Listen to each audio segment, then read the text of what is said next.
Hey everybody. I was sitting here doing some reading.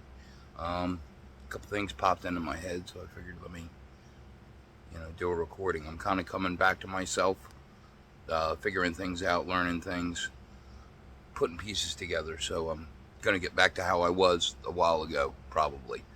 The reading I was doing is I'm getting geared up because, like I said, I want to do a Bible study series, and I want to start in Proverbs, the Book of Wisdom. Um, and I was looking up some things that I wanted to point out specifically. And here's a little preview of what I'm coming to. All right.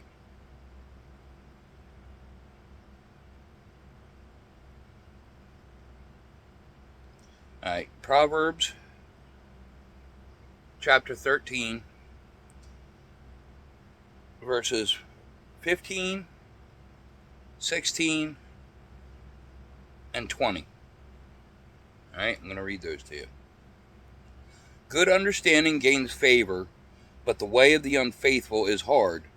Every prudent man acts with knowledge, but a fool lays open his folly. He who walks with wise men will be wise, but the companion of fools will be destroyed.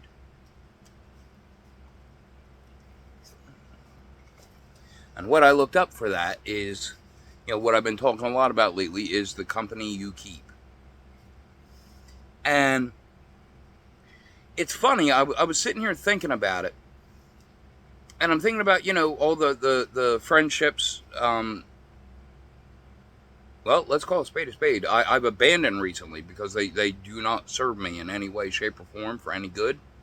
It was only to my detriment. It was only a distraction, so I had to cut ties. But there were signs in every one of those relationships, be it romantic or friendship or even family, you know. And again, there were red flags that I overlooked. And you would think some of this would go without saying, but it really doesn't. So I figured I would give a list of some things I noticed that people used to do to me that I know I won't tolerate anymore. And I figured I would share those with you guys so anyone who's in that situation can know what's going on. Okay? So here are some signs that somebody does not respect you. Okay? First off, when they enter your space, they feel comfortable helping themselves to your shit. I mean, it's different if you're an open person and you tell them, like, our bond is that good, then obviously that's the exception to that. But if they don't have express permission, they just take it upon themselves, to go nib-shitting and touching your stuff, they don't respect you. If they're in your space and you say, hey, don't do something, or hey, I need you to do this when this happens, if they suddenly have a million questions and are trying to think of ways around it, trying to find the exception to the rule, kick them out, because they have no intention of respecting you. Because that's why they're looking for the exception to that rule, because they want to find the foothold so they can overstep your boundaries, is what they're looking for. Don't let them. Yeah. A good example was the one I was talking about earlier today in that conversation and things I went through with my ex. If they have you running in circles trying to explain yourself over and over again, the same thing, and they're either acting dumb and they're being malicious, or they genuinely are that dumb. Either way, it's not someone you want to be tied to. Seriously. That's just the reality of it. If they constantly try to talk over you, if you can't have a civil conversation where you each get to say your piece back and forth, they constantly overspeak you, they're gone. They do not respect you and they have no intention to. I'm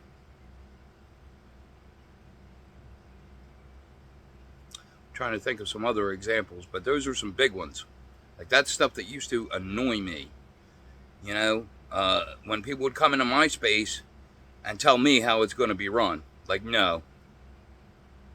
I've thrown out quite a few people for that one. Some people mistake my laid-back demeanor for being a pushover. I'm a retired people pleaser. I don't tolerate it anymore. I do not, because what you allow is how you're training them to treat you. So the first time you let it slide, you screwed up. You know, I did that with a lot of friends. I let people get away with a lot of stuff, and they got so comfortable with it that it became their normal behavior. And when I said, hey, this needs to change, they didn't take me seriously. They found out. There's another example. If you consistently bring the same problem to somebody, say, hey, every time you do this, it bothers me, and they continue to do that behavior, they don't respect you. They're not listening. Your words are falling on deaf ears. You're better off just packing it up and walking away, because they have no intention of giving you the respect of hearing you out. If you got to tell them more than once,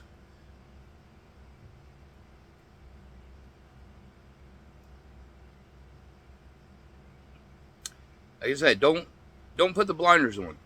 Don't ignore the red flags.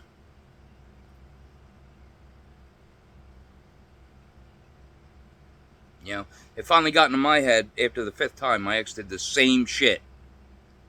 And I said from the first time, hey, I don't like this. I never got a single apology for any of those 5 times.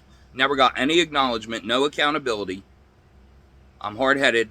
But when I walked away, I know it's like stuck, but it's 11 years of relationship, but it was one of the easiest things I ever did, honestly. Because I was that, up to here with it. Like I had given warning after warning, this is not going to slide anymore, and people thought I was playing. If they don't take you seriously,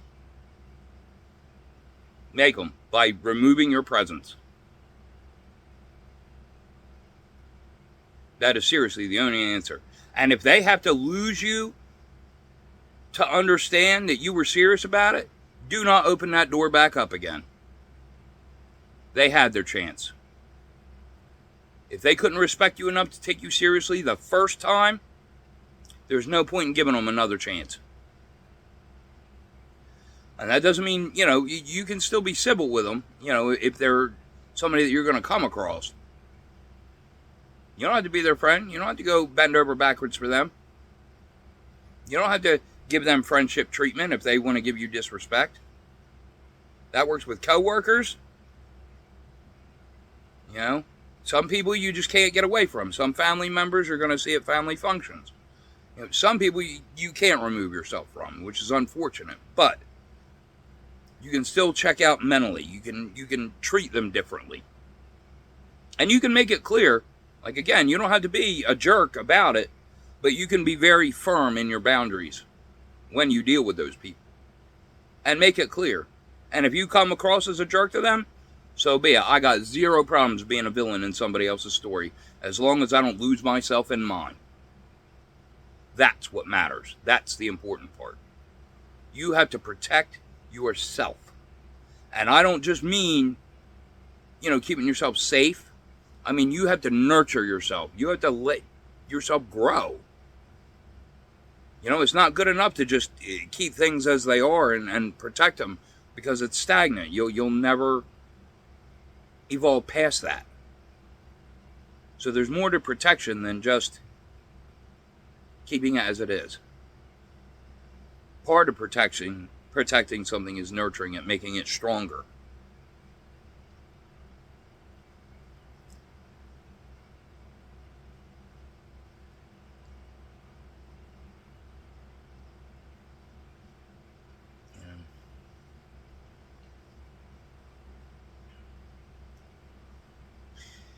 People that are of the mentality that I would rather ask forgiveness than permission, cut them out. They're straight up disrespectful. Oh, there's another good one. If they are constantly competing with you, right? Even in scenarios where there's no need for it, like you guys are out as a group having a good time, going bowling, shooting pool, whatever. Something where you're playing games that are supposed to be for fun, and they turn it into, they suck the fun out of it and make it competitive. Don't hang around those people either, because they do not have your good in mind, because they constantly want to be better than you. And that means you can't ever shine in their presence. And that is not how it works. Somebody else shining does not take away mine. So I don't need to knock somebody down to put myself up. That is not how it works. But people that think that way they're not good to be around. You don't want those kind of people, around you in your life, influencing, choices.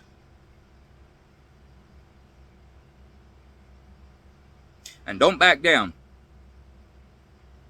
That's serious. Even if you piss somebody off enough, and they might be bigger than you and give you an ass whooping, never back down. Do not take it.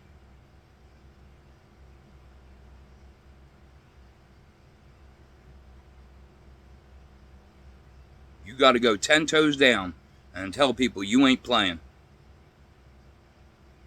Because if you don't, you're going to get walked all over.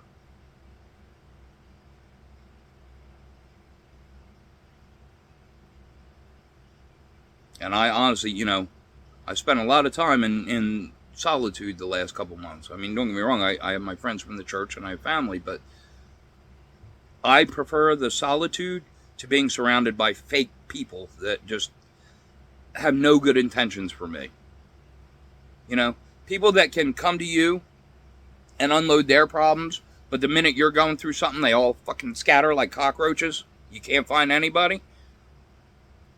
Yeah. Once they're gone, let them stay gone. If they try to come back, no thank you. You weren't here when I needed you, so I don't need you anymore. That is really my philosophy. If you are not here, if you claim to be my friend, and I'm there for you when you need somebody, but you're not there for me, you're done. If they do not reciprocate what they expect from you, and by reciprocate, sometimes some people can't provide a certain thing. That's why they need it from you. So it doesn't have to be exactly what you're providing, but things have to be mutual, right? Respect has to go both ways. That does have to be matched.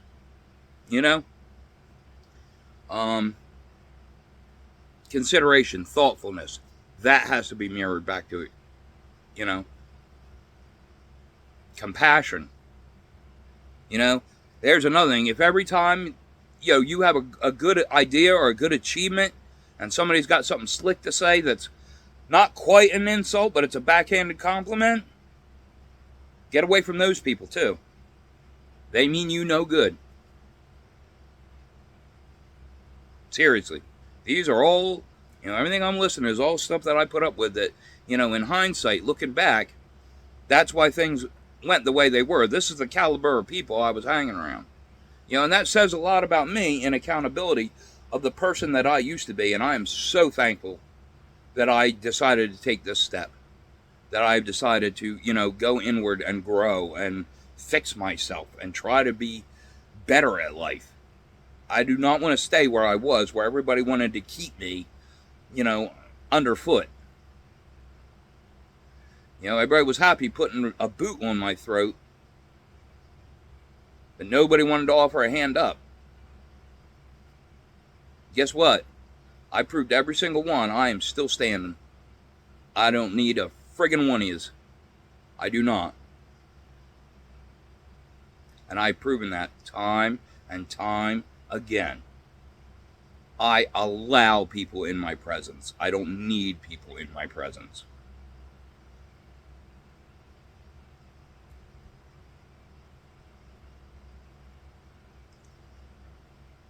And that is the attitude that you, again, these are the steps that I keep talking about. You have to get solid in who you are with yourself so you can be solid in who you are with others. You want to be fully authentic. That keeps it simple. You don't have to remember things if you react the same way consistently. Especially if that consistent way is true to your core, to yourself.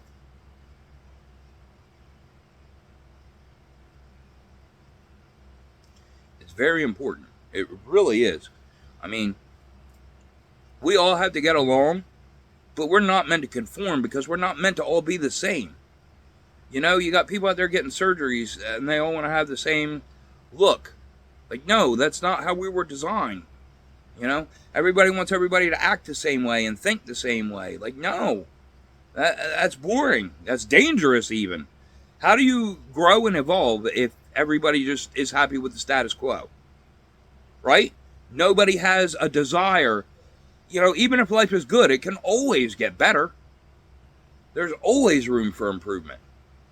Why would you not want that?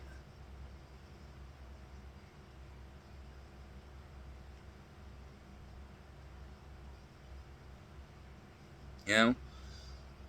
One of the misconceptions, there's a lot of misconceptions, but like I said, a lot of people think they're the smartest one in the room, and usually when I walk in, it's usually me. Not always. Again, I'm not cocky, but in most cases, yes. And I learned at a young age to hide that.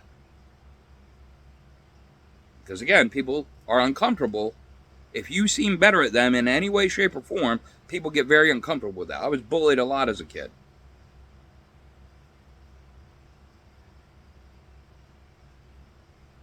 People don't like it.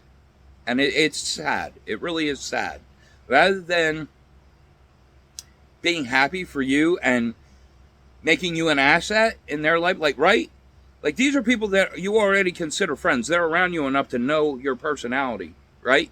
Why are they getting competitive and jealous when you're right there to be an asset, right? How many people have lost me? Like, I am really good at problem solving and out of the box thinking, right?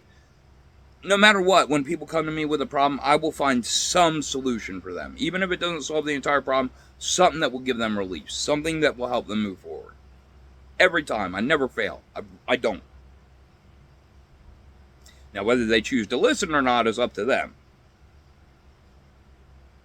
You know, I have really good intuition. I've had to develop that.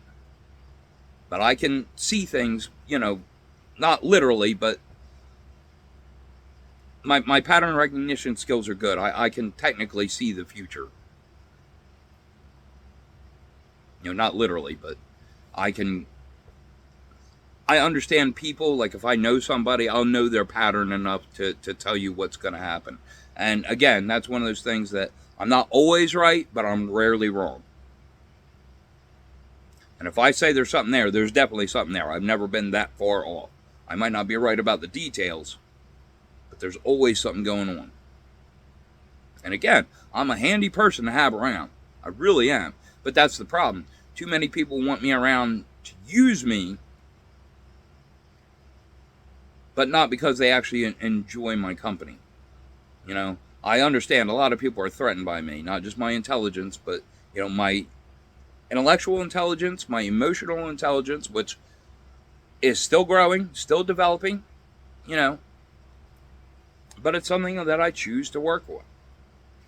I want to be better. You don't get better by sitting still. And people that want you to sit still, people that don't like it when you change for the better, are not your friends.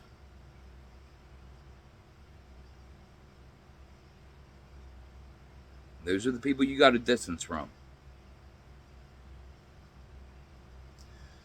All right, so hopefully that gave you some food for thought, and you'll start looking at your circle and make changes accordingly.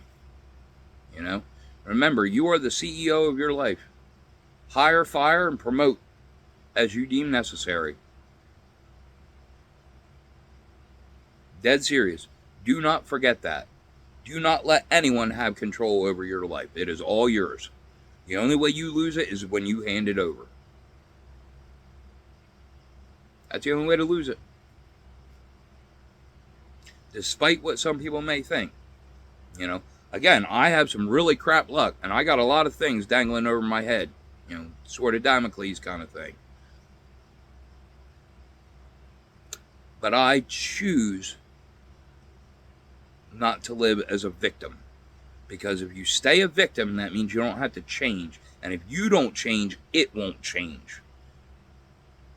So by being stuck in that victim mentality, you are basically asking for it to stay the same. Like, no, you got to snap out of it. I don't want to feel like this forever. You know? Sometimes people just don't make sense to me when it comes to stuff like that. Anyhow, again, as always, I babbled over time, but I really want you to, take to heart and really think about these things and take the blinders off. Look at your circle, your friends, family, any kind of relationship, co-workers. Again, some people you can't distance from completely, but you can distance from in a way to protect yourself. Be really careful about the company you keep because they will greatly influence your future. Right? And I'm not just talking about you'll start acting like them. I mean, that is one of the dangers. But sometimes when you're close to somebody, their choices will have consequences for you when you didn't even have input. My ex was a great example of that. I lost track of how many times I had to pay consequences for choices that she didn't give me a voice in. Another reason to walk away. I got tired of that. I got tired of being punished for things that, were already a punishment to me. Like, how much bullshit is that?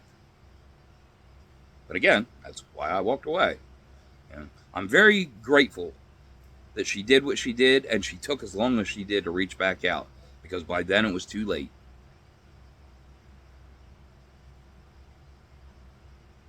And I am free. And let me tell you, I am not wasting that freedom. I am diving deep. I'm doing what it takes. I highly recommend that for everybody else. All right? So, as usual, keep taking care of yourself. Try and help take care of others. And I'll see you in the next one.